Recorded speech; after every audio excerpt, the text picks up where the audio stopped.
குறிப்பா அமெரிக்காவுக்கு சுற்றுப்பயணம் போனார் இல்லையா, அப்பெல்லாம் வந்து பாத்தீங்கன்னா எலக்ட்ரிக் சைக்கிள், அதாவது பேட்டரி சைக்கிளை முதலில் ஓட்டிய ஒரே முதல்வர் எங்களுடைய அப்பா ஸ்டாலின் அவர்கள் தான். ஜெர்மனியில புறாக்கு உணவிட்டு கொண்டிருந்தார். அப்ப ஆகவே இந்த 3500 கோடி ரூபாய் புறாக்கு உணவிடுவதற்கு தான் முதலீடு செய்து வந்தாரோ அப்படின்ற பல சந்தேகங்களும் வந்து இருக்கு. ஸ்டாலின் அவர்கள் இந்த 4 ஆண்டுகள்ல வந்து பாத்தீங்கன்னா 19 புரிந்துணர்வு ஒப்பந்தத்துல தான் கையெழுத்திட்டு இருக்காங்க. ஆனால் நேற்று ஸ்டாலின் அவர்கள் பிரஸ் மீட்டில் கொடுத்த விவரம் என்னன்னா 922 புரிந்துணர்வு ஒப்பந்தம். எங்கேயோ கணக்கு இடிக்குதே அப்படின்னு தோணுதா இல்லையா? இவ்வளவு வித்தியாசமா, என்னையா இப்படி கோல்மால் பண்றீங்க அப்படின்னு யோசிக்கும் போதுதான் சில அதிர்ச்சியான தகவல்கள் கிடைக்குது. இந்த மாதிரி எத்தனை வந்து நிறுவனங்கள் வந்து போய் இவங்க முதலீடுகளை ஈர்த்து இங்க தமிழ்நாட்டில் கொண்டு வந்து அந்த உற்பத்தி பண்ணி எவ்வளவு மக்களுக்கு வேலை கொடுத்தார்கள் அப்படின்ற ஒரு வெள்ளை அறிக்கையை கேட்டா அந்த வெள்ளை அறிக்கை இன்று வரை டிஎம்கே வெளியிடாமல் இருக்கிறதா? எங்களுடைய மண் பாதுகாக்கும் போது எங்களுடைய மக்களின் வாழ்வாதாரமும் மேம்படும், பொருளாதாரமும் வளர்ச்சி அடையும் அப்படின்றதான சீமான் அவர்கள் வலியுறுத்துகிறார்.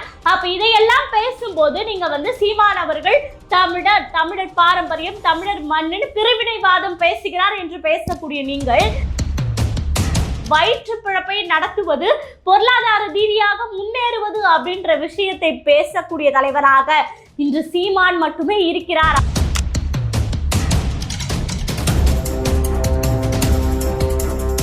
கலங்கரை சொந்தங்களுக்கு அன்பு வணக்கம். கலங்கரை பார்வை நிகழ்ச்சிக்கு உங்களை வரவேற்பதில் மகிழ்ச்சி. இன்னைக்கு இந்த காணொலியில் நம்ம எதை பத்தி பார்க்க போறோம்னா, முதல்வர் அவர்கள் அரசு முறை பயணமாக, அதாவது பதவியேற்று கிட்டத்தட்ட 4.25 ஆண்டு காலம் ஆகியிருக்கு.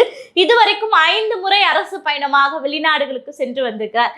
அவர் சொன்ன வாக்குறுதிகள் அப்படிலாம் பார்த்தீங்கன்னா, அதாவது நேற்று அவர் போயிட்டு வந்து ஜெர்மனிக்கு போயிட்டு வந்து ஒரு ப்ரெஸ் மீட் கொடுத்துருக்கிறார். அதில் என்ன சொல்லியிருக்காரு அப்படின்னு பார்த்தீங்கன்னா, கிட்டத்தட்ட 10 லட்சம் கோடி ரூபாய் முதலீடுகளை நாங்கள் ஈர்த்து வந்துள்ளோம்.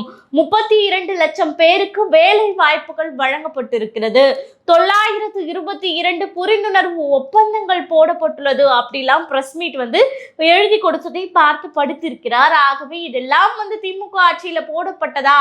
அதே போல சீமான் அவர்கள் சொல்வார் இல்லையா, தற்சார்பு பொருளாதாரம் தேவை அப்படின்ற ஒரு விஷயத்தை வலியுறுத்தி அண்ணன் அவர்கள் பேசி கொண்டு வருகிறார். அதனுடைய முக்கியத்துவம் என்ன அப்படின்றதையும், இந்த அந்நிய முதலீடுகளால் இவங்க ஈர்த்து வந்த முதலீடுகள் என்னென்ன, அதுல எத்தனை பேருக்கு வேலை கிடைச்சிருக்கு அப்படின்ற ஒரு முழுமையான விவரத்தையும் தான் இந்த காணொலியில நம்ம பதிவிட போறோம். முதல்வர் அவர்கள் ஜப்பான், ஸ்பெயின், அரபு நாடுகள், சிங்கப்பூர் இப்படியெல்லாம் வந்து போயிட்டு வந்தார் இல்லையா, அமெரிக்கா போன்ற நாடுகளுக்கெல்லாம் வந்து அரசு முறை பயணமாக முதலீடுகளை ஈர்ப்பதற்கு சென்று வந்தார். இப்போது இறுதியாக ஜெர்மனிக்கு போயிட்டு வந்தார். அப்போ போயிட்டு வந்தப்ப சொன்னது என்னன்னா, 3500 கோடி ரூபாய் முதலீடு செய்துள்ளோம் அப்படின்னு சொல்லிட்டு ஒரு வார்த்தையை பதிவு செய்திருக்கிறார். சரி, இவங்க சொன்னது போல அதாவது 10 லட்சம் கோடி முதலீடு இந்த 4.25 ஆண்டு காலத்துல வந்துடுச்சா, 32 லட்சம் பேருக்கு வேலை வாய்ப்பு கிடைச்சிடுச்சா, அப்புறம் ஏன் வேலை இல்லை அப்படின்னு எல்லா துறைகளிலும் போராட்டம், படித்த இளைஞர்கள் வேலை இல்லாம இன்னைக்கு வந்து பாடுபட்டு கொண்டிருக்கிறார்கள். அப்போது இந்த நிலைமை எல்லாம் ஏன் இப்படி இருக்கிறது அப்படின்னு ஒரு ஆய்வு மேற்கொள்ளும் போதுதான் தெரிகிறது நடந்த உண்மைகள் என்ன அப்படின்றது. அதாவது வந்து பாத்தீங்கன்னா, முதல்வர் அவர்கள் வெளிநாடுகளுக்கு போனார்ல, வெளிநாடுகளுக்கு போய் அவர் இதுவரை இந்த 4.25 ஆண்டு காலத்துல 5 முறை அரசு பயணமாக போயிருக்காரு. தனி விமானத்துல குடும்பத்துடன் ஒரு சுற்றுலா செல்வது போல போயிருக்காரு. இதெல்லாம் நமக்கு தெரியும். அதுவும் குறிப்பா அமெரிக்காவுக்கு சுற்றுப்பயணம் போனார் இல்லையா, அப்பெல்லாம் வந்து பாத்தீங்கன்னா எலக்ட்ரிக் சைக்கிள், அதாவது பேட்டரி சைக்கிளை முதலில் ஓட்டிய ஒரே முதல்வர் எங்களுடைய அப்பா ஸ்டாலின் அவர்கள் தான் அப்படின்னு நம்ம பெருமையா சொல்லலாம். அந்த அளவுக்கு வந்து பாத்தீங்கன்னா சைக்கிள் அலையில வேகமாக மிதித்தெல்லாம் நமக்கு வந்து காட்டினாரு. அந்த வீடியோக்கள், போட்டோக்கள் எல்லாமே வைரல் ஆச்சு. இப்போ வந்து ஜெர்மனிக்கு போயிட்டு வந்து பாத்தீங்கன்னா புறாக்களுக்கெல்லாம் உணவு போட்டாரு. இதே வந்து PM மோடி அவர்கள் மயிலுக்கு உணவு போடும் போது அவருடைய பணியை மறந்துவிட்டு மயிலோடு இந்த மாதிரி விலங்குகளோடு நேரத்தை செலவழித்து கொண்டிருக்கிறார் அப்படின்னு ஆபாசம் பேசிய இதே திமுக தான், இதே திமுகவினுடைய தலைவர் மு.க. ஸ்டாலின் அவர்கள் தான் ஜெர்மனியில புறாக்கு உணவிட்டு கொண்டிருந்தார். அப்ப ஆகவே இந்த 3500 கோடி ரூபாய் புறாக்கு உணவிடுவதற்கு தான் முதலீடு செய்து வந்தாரோ அப்படின்ற பல சந்தேகங்களும் வந்து இருக்கு. இதுல வந்து இதுவரைக்கும் மு.க.ஸ்டாலின் அவர்கள் வெளிநாடுகளுக்கு சென்று அந்தந்த நாடுகள்ல எவ்வளவு புரிந்துணர்வு ஒப்பந்தங்கள் வந்து கையெழுத்திட்டு இருக்காரு அப்படின்னு பாத்தீங்கன்னா 922 தானா அப்படின்றதுதான் இவங்க சொன்னது. ஆனா நாங்க சொல்ற கணக்கை நீங்க பாருங்க. அதாவது அரபு நாடுகளுக்கு போய் பாத்தீங்கன்னா 7 புரிந்துணர்வு ஒப்பந்தம் கையெழுத்திட்டு வந்திருக்காரு. அதே போல சிங்கப்பூருக்கு போய் 1 புரிந்துணர்வு ஒப்பந்தம் கையெழுத்திட்டு வந்திருக்காரு. அதே போல அமெரிக்காவுக்கு போய் 5 புரிந்துணர்வு ஒப்பந்தம் கையெழுத்திட்டு வந்திருக்காரு. ஜப்பானுக்கு போய் 3 புரிந்துணர்வு ஒப்பந்தம் கையெழுத்திட்டு வந்திருக்காரு. சோ மொத்தம் வந்து பாத்தீங்கன்னா ஸ்டாலின் அவர்கள் இந்த 4 ஆண்டுகள்ல வந்து பாத்தீங்கன்னா 19 புரிந்துணர்வு ஒப்பந்தத்துல தான் கையெழுத்திட்டு இருக்காங்க. ஆனால் நேற்று ஸ்டாலின் அவர்கள் பிரஸ் மீட்டில் கொடுத்த விவரம் என்னன்னா 922 புரிந்துணர்வு ஒப்பந்தம். எங்கேயோ கணக்கு இடிக்குதே அப்படின்னு தோணுதா இல்லையா? 19 எங்க இருக்கு, 922 எங்க இருக்கு? இவ்வளவு வித்தியாசமா? என்னையா இப்படி கோல்மால் பண்றீங்க அப்படின்னு யோசிக்கும் போதுதான் சில அதிர்ச்சியான தகவல்கள் கிடைக்குது. இதுல வந்து நம்ம பார்த்தோம் இல்லையா, 19 புரிந்துணர்வு ஒப்பந்தம் கையெழுத்திடப்பட்டதுன்னு. அப்போ இந்த 5 நாடுகளுக்கும் சென்று எவ்வளவு முதலீடுகளை ஈர்த்து வந்தாரு அப்படின்ற விவரமும் நம்ம நிச்சயமா தெரிஞ்சுக்கணும். அதுல அமெரிக்கான்னு பாத்தீங்கன்னா 7618 கோடி ரூபாய் முதலீடுகளை ஈர்த்து வந்துள்ளார். அதே போல பாத்தீங்கன்னா துபாயில பாத்தீங்கன்னா 6100 கோடி ரூபாய் முதலீடுகளை ஈர்த்து வந்திருக்கிறார். அதே போல சிங்கப்பூர்ல பாத்தீங்கன்னா 3233 கோடி ரூபாய் முதலீடுகளை ஈர்த்து வந்திருக்கிறார். ஸ்பெயின்ல பாத்தீங்க அப்படின்னா 3400 கோடி ரூபாய் முதலீடுகளை ஈர்த்து வந்திருக்கிறார். அப்ப மொத்தமா நீங்க வந்து கணக்கு கூட்டி பாத்தீங்கன்னா 18,000 கோடி ரூபாய் முதலீடுகளை மட்டும்தான் நம்முடைய முதல்வர் ஈர்த்து வந்துள்ளார். இந்த 18,000 கோடின்றது அவ்வளவு பெருசா அப்படின்னு பார்த்தா அப்படியெல்லாம் ஒன்றும் இல்லை. நம்ம டாஸ்மாக் இல்லையா, இதனுடைய 3 மாதத்தின் வருமானம் இந்த 18,000 கோடி அவ்வளவுதானே தவிர அந்த அளவுக்கு பேசு பொருளாக இருக்கக்கூடிய அளவுக்கு பெரிய அளவுல எல்லாம் ஒன்றும் வந்து முதலீடுகளை மு.க.ஸ்டாலின் அவர்கள் ஈர்த்து வரவில்லை அப்படின்றதுதான் அதிர்ச்சியான தகவல். அது மட்டும் இல்லாம இப்ப நீங்க வந்து பாத்தீங்கன்னா இதே புரிந்துணர்வு ஒப்பந்தம் அமெரிக்காவுக்கு போய் தெலுங்கானாவின் முதல்வர் இருக்காரு இல்லையா ரேவந்த் ரெட்டி, அவர்கள் வந்து பாத்தீங்கன்னா 31,500 கோடி ரூபாய் அந்நிய முதலீடுகளை ஈர்த்து வந்திருக்கிறார். அதே போல கர்நாடகாவில் இருக்கக்கூடிய தொழில்துறை அமைச்சர் வந்து பாத்தீங்கன்னா இதே போல அமெரிக்காவுக்கு சென்று 24,500 கோடி ரூபாய் முதலீடுகளை ஈர்த்து வந்திருக்கிறார். வெறும் அமெரிக்காவுக்கு மட்டும்தான் நான் சொல்றேன். அப்போ முதல்வர் அவர்கள் அமெரிக்காவுக்கு போய் எவ்வளோ வெறும் 7,600 கோடி தான் வந்து முதலீடை ஈர்த்து வந்தா. அப்போ 5 நாடுகளுக்கு சென்றே 18,000 கோடி தான். இவங்க அமெரிக்காவுக்கு மட்டுமே சென்று அவங்க 31,000 கோடியோ இவங்க 24,000 கோடியோ முதலீடுகளை ஈர்த்து வந்துள்ளார்கள். அப்போ பாருங்க எந்த அளவுக்கு நம்முடைய முதல்வர் இந்த பொருளாதார வளர்ச்சியில் முந்திக் கொண்டிருக்கிறார் அப்படின்ற ஒரு விஷயத்தை நீங்களே மக்களாகிய நீங்களே யோசிச்சு பாருங்க. அதாவது வந்து பாத்தீங்கன்னா 40 நாட்கள் வந்து முதல்வர் இந்த முதலீடுகளை ஈர்ப்பதற்காக செலவு செய்திருக்கிறார். 5 முறை வெவ்வேறு நாடுகளுக்கு சென்றிருக்கிறார்.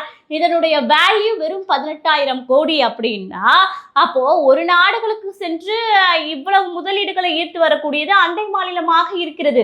அப்ப தமிழ்நாடு எந்த அளவுக்கு பொருளாதாரத்தில் பின்தங்கி இருக்கிறது அப்படின்ற ஒரு விஷயம் நமக்கு வெளிப்படையாக தெரிகிறதா இல்லையா? இன்னொரு விஷயம் நான் என்ன சொல்றேன் அப்படின்னா, இதுவரைக்கும் வந்து பாத்தீங்கன்னா அதிமுக ஆட்சி இருக்கு இல்லையா, அதிமுக ஆட்சியில எடப்பாடி அவர்களினுடைய பீரியட்ல 2020ல உலக தொழில் முனைவோர் அந்த கூட்டம் வந்து நடத்தினாங்க. அப்போ வந்து பாத்தீங்கன்னா அந்த மாநாட்டில் உலகத்துல இருக்கக்கூடிய அனைத்து முதலீட்டாளர்களையும் வைத்து இந்த ஒரு கூட்டத்தை நடத்தி முதலீடுகள் ஈர்க்கப்பட்டன. அப்ப எவ்வளவு அவங்க ஏர்ன் பண்ணாங்க, அதாவது வந்து பெற்றுக்கொண்டார்கள் அப்படின்னு பாத்தீங்க 25,000 கோடிக்கு மேல உலக நாடுகள்ல இருக்கக்கூடிய அந்நிய கம்பெனிகளிடம் முதலீடுகளை பெற்றார். அதே போல பாத்தீங்கன்னா 2019லும் இதே மாதிரி உலக முதலீட்டாளர்கள் மாநாடு நடத்தினாங்க. அதுலயும் முதலீடுகள் செய்யப்பட்டது. அதே போல 2015 2016 காலகட்டம் இருக்கு இல்லையா, ஜெயலலிதா அவர்கள் வந்து முதல்வராக இருந்த பீரியட்லயும் இதே போல் வந்து உலக முதலீட்டாளர்கள் மாநாடு நடத்தப்பட்டு அப்போதும் முதலீடுகள் செய்யப்பட்டது. ஆகவே வந்து பாத்தீங்கன்னா கிட்டத்தட்ட 2015ல இருந்து நீங்க எடுத்துக்கோங்களேன், 2015ல இருந்து 2025 வரை 10 ஆண்டு காலம் வந்து முதலீடுகள் செய்யப்பட்டது அல்லவா. அதாவது 2020ல வந்து எடப்பாடி அவர்கள் முதலீடு மாநாடு போடுறாரு, உலக முதலீட்டாளர்கள் மாநாடு. அப்போது எவ்வளவு சொன்னான 25,000 கோடிக்கு மேல முதலீடுகள் இருக்கிறார்ல, மறு வருடம் ஆட்சி மாற்றம் நடைபெறுது. சோ அந்த கணக்கையும் தன்னுடைய பெயரில் டிஎம்கே எழுதி கொள்கிறது. அதே போல 2019ஆம் ஆண்டு காலத்தில் நடந்த அந்த முதலீடு மாநாட்டில் வந்த முதலீட்டையும் தன்னுடைய கணக்குக்கு மாற்றிக்கொண்டது. ஜெயலலிதா அவர்கள் இப்போது உயிரோடவே இல்லை. ஆகவே அவர்களினுடைய தலைமையில் நடந்த அந்த உலக முதலீட்டாளர்கள் மாநாட்டில் எழுதப்பட்ட அந்த கணக்குகளையும் திமுக என்ன பண்ணுதுன்னா, கிட்டத்தட்ட 10 ஆண்டு காலத்தினுடைய இந்த முதலீடு செய்யப்பட்ட அந்த தொகை எல்லாத்தையும் சேர்த்துதான் 10 லட்சம் கோடி ரூபாய் முதலீடுகளை நம் முதல்வர் ஈர்த்து வந்துள்ளார் அப்படின்னு சொல்றாங்க. அப்ப இவங்க போட்டது 19 புரிந்துணர்வு ஒப்பந்தம் தான். அப்போ இந்த 10 வருட காலம்ல ஏடிஎம்கே சேர்த்து போட்டதையும் சேர்த்து கொண்டு 922 புரிந்துணர்வு ஒப்பந்தங்கள் போடப்பட்டது அப்படின்னு சொல்லிட்டு பேசுறது, இதுதான் உண்மையான விஷயம் அப்படின்றதுதான் இப்போது வெளிவர தெரிந்திருக்கிறது. அதே போல நம்மளுடைய முதல்வர் பாத்தீங்கன்னா சில மாதங்களுக்கு முன்னாடி அந்த வின்ஃபாஸ்ட் அப்படின்ற ஒரு கார் நிறுவனத்தை பாத்தீங்கன்னா ஊக்குவிக்கக்கூடிய வகையில அந்த வியாபாரத்தை தூத்துக்குடியில தொடங்கி வைக்கக்கூடிய அந்த ஃபங்க்ஷன்ல எல்லாம் இது பண்ணார்ல. இந்த வின்ஃபாஸ்ட் நிறுவனம் பாத்தீங்கன்னா அமெரிக்கா, ஐரோப்பா போன்ற நாடுகள் எல்லாம் விரட்டி அடிக்கப்பட்ட நிறுவனம். ஏன் அப்படின்னா, ஒரு வண்டியை மேனுஃபேக்சர் செய்யறானா அந்த வண்டியினுடைய விலை இதுதான், இந்த விலைக்கு தான் இந்த வண்டி போகும்ன்ற விலையையே அந்த நிறுவனத்தால நிர்ணயிக்க முடியாத தோல்வி நிலை அடைந்த நிறுவனத்தை ஸ்டாலின் அவர்கள் பெருமையோடு தமிழகத்திற்கு முதலீடாக ஈர்த்து இங்க உற்பத்தியை பெருக்கி அதை விற்பனை செய்யும் முயற்சியில் ஈடுபட்டாரு.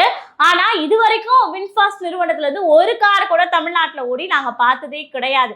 அப்போ உலக லெவல்லே விரட்டி அடிக்கப்பட்ட ஒரு நிறுவனத்தை தமிழ்நாட்டுல கொண்டு நீங்க உற்பத்தி செய்ய வைக்கிறீங்கன்னா உங்களுடைய அறிவு ஜீவன்கள் எந்த அளவுக்கு வளர்ந்துருக்கு அப்படின்னு சிரிக்கக்கூடிய வகையில தான் இருக்கே தவிர இது நம்மளுடைய வளர்ச்சியாக ஒரு நாளும் ஏற்றுக்கொள்ள முடியாது அப்படின்றது தான் நீங்க குறிப்பிட வேண்டிய ஒரு விஷயமாக இருக்கு. இந்த வின்ஃபாஸ்ட் நிறுவனம் பத்தி சொன்னோம் இல்லையா, இதுல பாத்தீங்கன்னா தூத்துக்குடியில 200 பேருக்கு வேலை கொடுத்துருக்காங்க.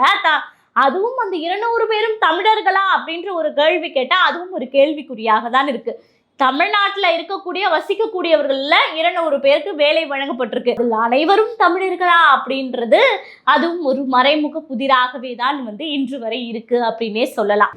சோ இந்த மாதிரி எத்தனை நிறுவனங்கள் போய் இவங்க முதலீடுகளை ஈர்த்து இங்க தமிழ்நாட்டுல கொண்டு அந்த உற்பத்தி பண்ணி எவ்வளவு மக்களுக்கு வேலை கொடுத்தார்கள் அப்படின்ற ஒரு வெள்ளை அறிக்கையை கேட்டா அந்த வெள்ளை அறிக்கை இன்று வரை டிஎம்கே வெளியிடாமல் இருக்கிறது. அவங்களே ஒரு லெட்டரை எழுதி வச்சுக்கிட்டு இவ்வளவு முதலீடு பண்ணோம், இவ்வளவு ஈர்த்து வந்தோம், 3500 கோடி ஜெர்மனிக்கு போய் ஈர்த்து வந்தாரு அப்படின்னு இவங்களே ஒரு கணக்கு கொடுக்குறாங்களே தவிர இப்ப 10 லட்சம் கோடினா 10 லட்சம் கோடி நாங்க ஈர்த்து வந்ததுக்கான வெள்ளை அறிக்கை இதுதான், இந்த நாடுகள்ல இவ்வளவு கோடி இப்ப நான் சொன்னேன் இல்லையா கணக்கு, இந்த மாதிரி ஏன் டிஎம்கே சார்பாக கணக்கு கொடுக்க முடியவில்லை? ஏனால் நீங்க செய்யல.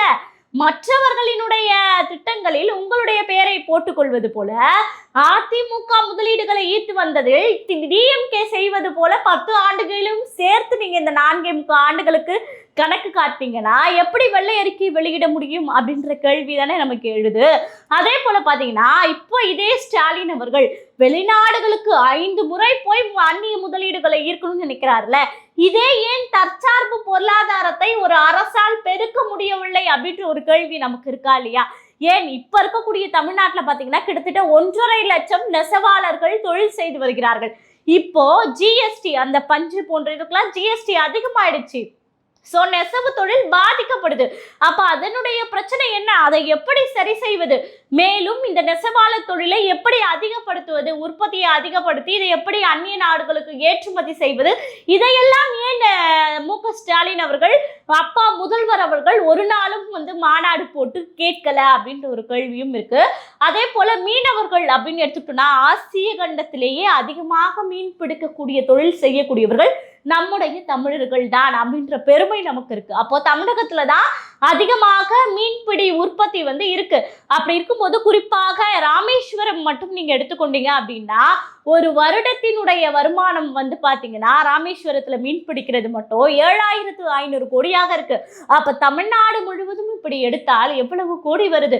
அப்போ இந்த மீன் வளங்களை பெருக்குவதற்கு என்ன செய்வது மீன்வளத்துறை அப்படின்னு தமிழக அரசின் கீழே ஒரு டிபார்ட்மெண்ட்டை இயங்குது இல்லையா? சோ இந்த மீன்பிடி தொழில என்னென்ன பிரச்சனைகள் இருக்கு, என்ன மாதிரியான சவால் சவால்களை சந்திக்கிறார்கள். கச்சத்தீவுல போகும்போது அவங்க அரசு செய்யப்படுகிறார்கள் இலங்கை காவல்துறையால. ஆகவே வந்து அந்த எல்லை தாண்டாமல் இங்க மட்டும் எப்படி வந்து அவர்களை மீன் பிடிக்க வைப்பது, அப்போ வந்து இங்க இருக்கக்கூடிய மீன் வளங்களை எப்படி பெருக்குவது, அந்த மக்களின் பிரச்சனை என்ன, ஏன்னா உயிரை வைத்து பணயம் வைத்து செய்யக்கூடியதுதான் இந்த மீன்பிடி தொழில்.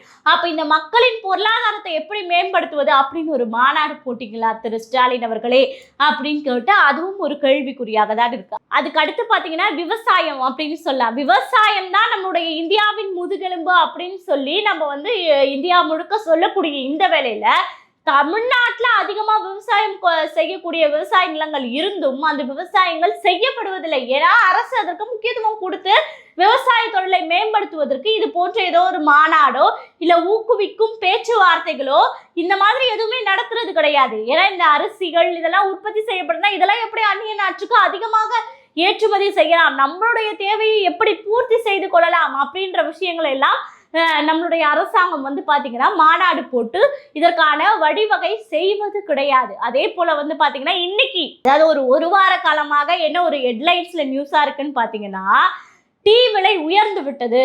அதாவது டீ அன்றாட வாழ்வுல நானே பாத்தீங்கன்னா ஒரு நாளைக்கு 3 to 4 டீ குடிப்பேன்னு வச்சுக்கோங்களேன். அப்ப அந்த டீ விலை 10 ரூபாயில இருந்து இன்னைக்கு 15 ரூபாயாக உயர்ந்திருக்கு. காஃபி விலை பாத்தீங்கன்னா 10 ரூபாயில 12 ரூபான்னு நினைக்கிறேன். காஃபி விலை பாத்தீங்கன்னா 12 ரூபாயில இருந்து 20 ரூபாயாக உயர்ந்திருக்கு. அப்போ அந்த பால் உற்பத்தி எங்க இருந்து வருது? திருமலாக்காரங்கிட்ட, பக்கத்துல ஆந்திரால இருக்கக்கூடிய திருமலா கிட்ட இருந்து வாங்குறோம், கேரளா கிட்ட இருந்து வருது. அப்போ இங்க இருக்கக்கூடிய பால்வள உற்பத்தி, பால்வளத்துறை இருக்கு இல்லையா, பால்வள உற்பத்தியே உங்களால அதிகரிக்க முடியல. இதையெல்லாம் சீமான் அவர்கள் பேசினா அவர் சும்மா மடத்தனமா பேசிட்டு இருக்காரு, பைத்தியகாரத்தனமா பேசிட்டு இருக்காரு, இருக்கக்கூடிய மக்கள் எல்லாம் பின்னோக்கி கூட்டு போறாரு அப்படின்னு முத்திரை மட்டும் குத்த தெரியுதுல்ல. அப்போ உங்களால் ஏன் இந்த தற்சார்பு பொருளாதாரத்தை வளர்ச்சி பாதையில் கொண்டு செல்ல முடியவில்லை? அப்போ இன்னைக்கு பால் உற்பத்தி நல்லா இருந்தா, மாடுகளின் வளம் நல்லா இருந்தா இன்னைக்கு நீ நம்பர் 1 பால் உற்பத்தியில தமிழ்நாடு இருக்குமா இருக்காதா? நம்மளுடைய தேவையை பூர்த்தி செய்து அண்டை மாநிலங்களுக்கு பால் ஏற்றுமதி செய்ய முடியுமா முடியாதா? இதையெல்லாம் ஏன் வந்து அரசாங்கம் ஊக்குவிக்க மாட்டேங்குது அப்படின்ற கேள்வி இருக்குல்ல. இதைதான் சீமானவர்கள் நாளுக்கு நாள் தெருவுக்கு தெரு பிரஸ் மீட் செய்து கொண்டிருக்கிறார். ஏன்னா எங்களுடைய வளம், எங்களுடைய மண் பாதுகாக்கும் போது எங்களுடைய மக்களின் வாழ்வாதாரமும் மேம்படும், பொருளாதாரமும் வளர்ச்சி அடையும் அப்படின்றதான சீமான் அவர்கள் வலியுறுத்துகிறார். அப்ப இதையெல்லாம் பேசும்போது நீங்க வந்து சீமான் அவர்கள் தமிழர் பாரம்பரியம், தமிழர் மண்ணின் பிரிவினைவாதம் பேசுகிறார் என்று பேசக்கூடிய நீங்கள் ஒரு அரசினுடைய, அதாவது தமிழக அரசினுடைய, தமிழ் மக்களினுடைய பிரதிநிதியாக நாங்கள்லாம் ஓட்டு போட்டு உங்களை முதல்வராக ஆக்கி இருக்கிறோம் என்றால் எங்களுக்கு என்ன தேவை? எங்களுடைய வாழ்வாதாரம் மேம்பட எங்களுடைய தற்சார்பு பொருளாதாரத்தை எப்படி வளர்க்கணும், இதை வைத்து எப்படி வந்து அதீத பொருளாதார முதலீடுகளை வந்து அடுத்த நாடுகளுக்கு நம்ம போய் பண்ணணும் அப்படின்றதை பத்தி எல்லாம் யோசிக்காமல் வெறும் ஜர்கின் போட்டுக்கிட்டு உடன் மனைவியை கூட்டிக் கொண்டு தனி விமானத்துல பல கோடி ரூபாய் செலவு செய்து பல நாடுகளுக்கு சென்று நான் அந்நிய முதலீடுகளை ஈர்த்து வருகிறேன் அப்படின்னு போறது எந்த விதத்துல நியாயம் அப்படின்றது தான் வந்து ஒரு மிகப்பெரிய கேள்விக்குறியாக இருக்கு. அதாவது நம்ம கிட்ட இல்லாத வளமே கிடையாது. பால் வளமாக இருக்கட்டும், இந்த ஆடு மாடுகள் வளர்ப்பு வளமாக இருக்கட்டும், அதே போல வந்து பாத்தீங்கன்னா மீன் வளம், அதே போல நெசவு தொழில், விவசாயம் அப்படின்னு அத்துணை வளங்களும் இருக்கக்கூடிய ஒரு செழுமையான பூமி நம்முடைய தமிழ்நாடு. இந்த வளத்தை எல்லாம் எப்படி அதிகப்படுத்துவது, இதையெல்லாம் எப்படி அடுத்த தலைமுறைக்கு கொண்டு செல்வது, இதை வைத்து எப்படி வயிற்று பிழப்பை நடத்துவது, பொருளாதார ரீதியாக முன்னேறுவது அப்படின்ற விஷயத்தை பேசக்கூடிய தலைவராக இன்று சீமான் மட்டுமே இருக்கிறார் அப்படின்னு சொல்றதுக்காகத்தான் இந்த காணொளி அப்படின்னே சொல்லலாம். ஏன் அப்படின்னா அன்னைக்கு சீமான் அவர்கள் பேசும்போது உங்க யாருக்குமே புரியல எதற்காக தற்சார்பு பொருளாதாரம் தேவை அப்படின்ற வலியுறுத்துற விஷயத்தை யாருமே ஏத்துக்க தயாரா இல்லை. ஆனா இன்னைக்கு அந்நிய முதலீடுகளின் நிலைமை எந்த மாதிரி இருக்குன்றத புரிஞ்சுக்கிட்டீங்களா இல்லையா? அப்போ கார் உற்பத்தி செய்யக்கூடிய நிறுவனம் இங்க வந்து, கூல்ட்ரிங்க்ஸ் உற்பத்தி செய்யக்கூடிய நிறுவனம் இங்க வந்து நம்முடைய நீர்வளத்தை திருடி அவன் வந்து உற்பத்தி செஞ்சு அவன் வளர்ந்துட்டு போறான். அவனுடைய நாடு வளருது பொருளாதாரத்துல. ஆனா எல்லா வளங்களையும் விடந்து எல்லாவற்றையும் விட்டு நாம் அந்நிய நாடுகளிடம் போய் முதலீடுகளை ஈர்ப்பதற்காக கையேந்தி நிற்கக்கூடிய நிலைமை இப்பயே தமிழகத்துக்கு ஏற்பட்டிருக்குன்னா இன்னும் வருங்காலத்துல நம்மளை எப்படி எந்த பயணத்தை நோக்கி கொண்டு செல்வார்கள் அப்படின்றத இனிமேலாவது ஒரு நிமிடம் சிந்தித்து பாருங்கள். ஆகவே என்றுமே தமிழர்களுக்கு தற்சார்பு பொருளாதாரம் தான் கை கொடுக்கும் அப்படின்ற ஒரு விஷயத்தை தமிழ் மக்களாகிய நீங்கள் உணர வேண்டும், விழிப்புணர்வு அடைய வேண்டும் என்பதுதான் இந்த காணொலியினுடைய ஒரு முக்கிய நோக்கம். நன்றி, வணக்கம்.